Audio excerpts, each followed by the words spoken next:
నమస్కారం. నేను మీ సిరి. Welcome to నిన్ను కోరి. ఈరోజు కథ ప్రేమ చదరంగం ఎపిసోడ్ 146. రచించిన వారు బృందా గారు.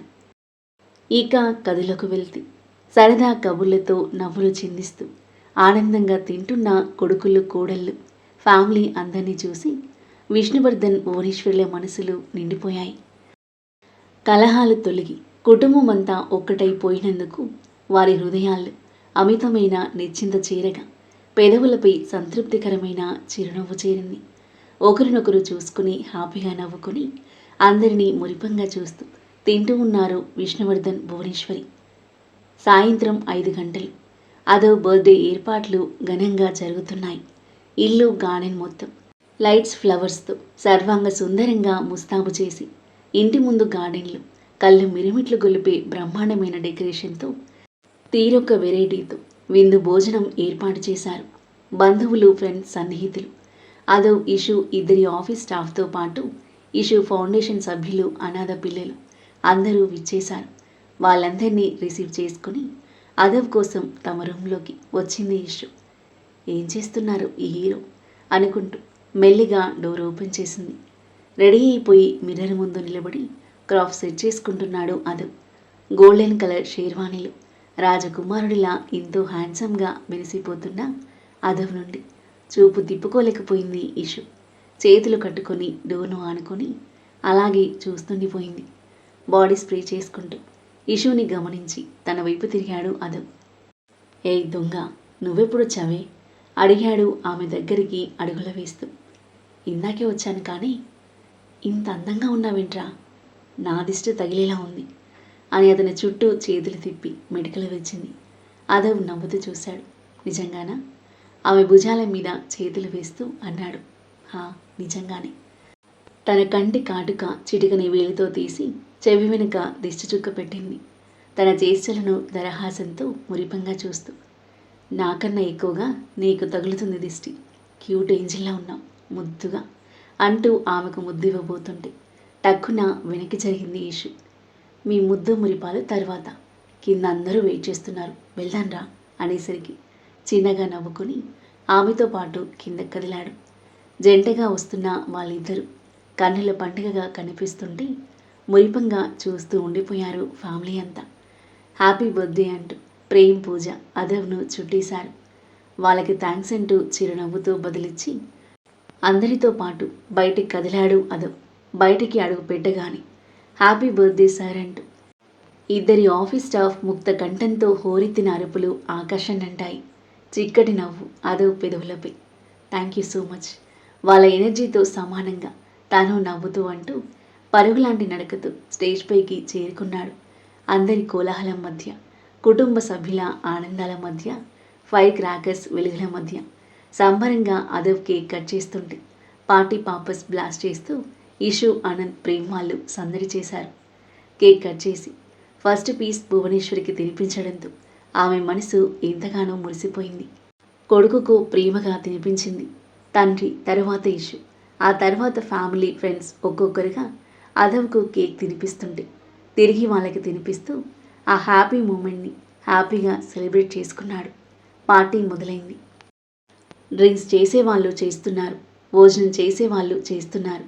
రాత్రి 11 గంటల వరకు గెస్ట్లందరూ హ్యాపీగా పార్టీ ఎంజాయ్ చేసి అదవ్కి మరోసారి విష్ చేసి ఎవరి ఇంటికి వాళ్ళు బయలుదేరగా తమ ఫ్యామిలీతో పాటు భూమి పుట్టింటి వాళ్ళు మాత్రమే మిగిలారు. అంతా ఒక దగ్గర చేరి కాసేపు జాలీగా మాట్లాడుకొని ఎవరి గదిలోకి వాళ్ళు వెళ్ళిపోయారు. డ్రెస్ చేంజ్ చేసుకుని బాల్కనీలో రేలింగ్కి ఆనుకుని చల్లగాలిని ఆస్వాదిస్తూ నిలబడ్డారు అదవ్, ఇషు. ఈరోజు ఎంత హ్యాపీగా ఉన్నానో మాటల్లో చెప్పలేని ఇషు. మన ఫ్యామిలీ అందరినీ ఒక దగ్గరికి చేర్చిన మోస్ట్ మెమరబుల్ బర్త్డే ఇది. ఇంట్లో అందరూ చాలా సంతోషంగా ఉన్నారు. ఈ సంతోషం ఎప్పటికీ ఇలాగే ఉండిపోతే చాలు. ఖచ్చితంగా ఉంటుంది. ఫ్యామిలీలో ఒకరినొకరు అర్థం చేసుకుని మెలిగితే ఏ ఫ్యామిలీ అయినా గొడవలు లేకుండా సంతోషంగా ఉంటుంది. జరిగిన గొడవల వల్ల మనకి మంచి జరిగింది.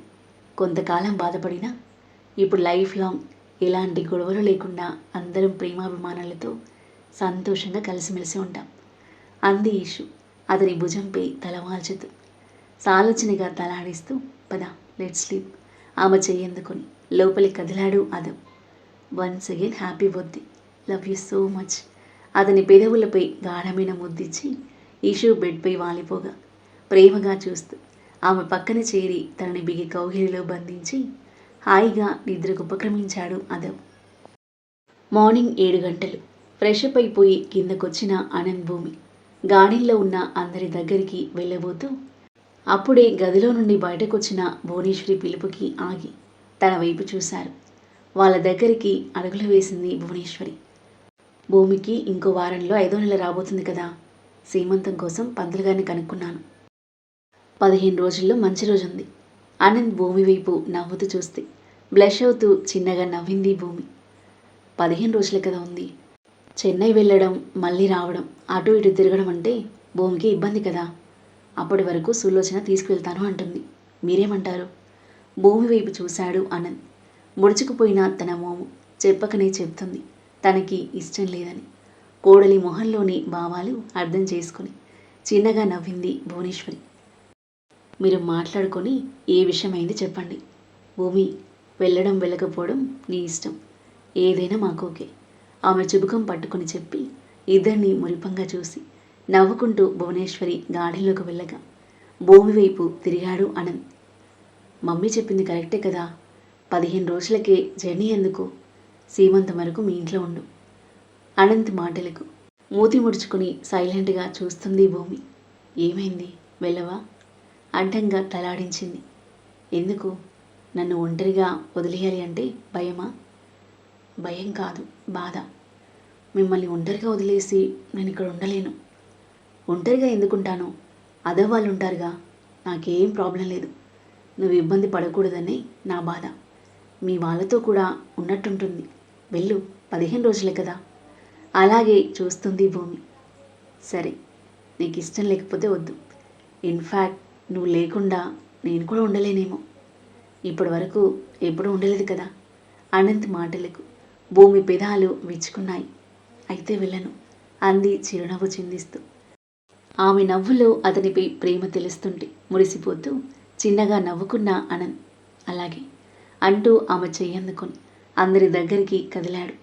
కాఫీలు టిఫిన్లు చేశాక అదవ్, ఇషు, అనంత్ భూమిలతో పాటు వాళ్ళకి తోడుగా మనస్విని, సుగుణమ్మ చెన్నై బయలుదేరడానికి రెడీ అయ్యారు. భూమి, జాగ్రత్త తల్లి, ఆరోగ్యం మంచిగా చూసుకో. నేను వస్తాను అంటే వద్దంటున్నావు అంది సులోచన బాధగా. అక్క, మేమున్నాంగా భూమిని చూసుకోవడానికి, మీరు నిశ్చింతగా ఉండండి అంది మనస్విని చిరునవ్వుతూ. మీరున్నారు కాబట్టి నేను ఇక్కడ ప్రశాంతంగా ఉంటున్నాను అంది సులోచన సన్నని నవ్వుతూ. చిన్నగా స్మైల్ ఇచ్చి అందరితో పాటు కారులో కూర్చుంది మనస్విని. అందరికీ బాయ్ చెప్పి అదవ్, అనంత్ వాళ్ళు వెళ్ళిపోగా సీమంతం గురించి మాట్లాడుకొని కాసేపటికి ఇంటికి వెళ్ళిపోయారు భూమి పుట్టింటి వాళ్ళు. చెన్నై చేరుకున్న అనంత్, అదవ్, ఇషు ఆఫీస్ వర్క్లో ఫుల్ బిజీ అయిపోయారు. మరుసటి రోజు మార్నింగ్ ప్రేమ్తో పాటు ఆఫీస్కి వెళ్ళబోతున్న పూజ తన ఇంటి నుండి కాల్ రావడంతో లిఫ్ట్ చేసింది. అలాగే నాన్న, ఓకే చెప్తాను అని ఫోన్ పెట్టేసి హ్యాపీగా ప్రేమ్ వైపు చూసింది. ఏమైంది పూజ? ఆతృతగా అడిగాడు ప్రేమ్. రేపు మంచి రోజంట, మిమ్మల్ని పెళ్లి చూపులకి రమ్మని చెప్పారు నాన్న. అలాగా, సూపర్, వెంటనే డాడీకి కాల్ చేసి చెప్తాను అని నరేంద్రకి కాల్ చేసి చెప్పాడు. అలాగేరా, వెళ్దాం, రెడీగా ఉండు. Okay daddy, bye. ఫోన్ పెట్టేసి పూజను హగ్ చేసుకున్నాడు.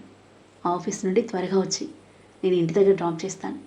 తనతో పాటు కార్ దగ్గరికి కదిలాడు.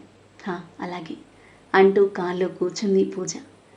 ఇద్దరూ రేపటి గురించి ఎక్సైటింగ్గా ఫీల్ అవుతూ ఆఫీస్కి వెళ్ళిపోయారు. సాయంత్రం పూజను ఆమె ఇంటి దగ్గర డ్రాప్ చేసి తన ఇంటికి వెళ్ళాడు ప్రేమ్. మరుసటి రోజు పెళ్లి చూపుల కార్యక్రమం సాంప్రదాయబద్ధంగా జరిగింది. ఇరు కుటుంబాలు మాట్లాడుకొని పంతులు గారిని పిలిపించి ముహూర్తాలు పెట్టించారు. 10 రోజుల్లో ఎంగేజ్మెంట్ ఉంటే ఆ తర్వాత వారం రోజుల్లో పెళ్లికి ముహూర్తాలు నిశ్చయించగా ఇరు కుటుంబాలు సమ్మతం తెలిపి సంతోషంగా నిశ్చయ తాంబూలాలు మార్చుకున్నారు. పెళ్లి ఫిక్స్ అవ్వడంతో ప్రేమ్ పూజల ఆనందానికి అవధుల్లేవు.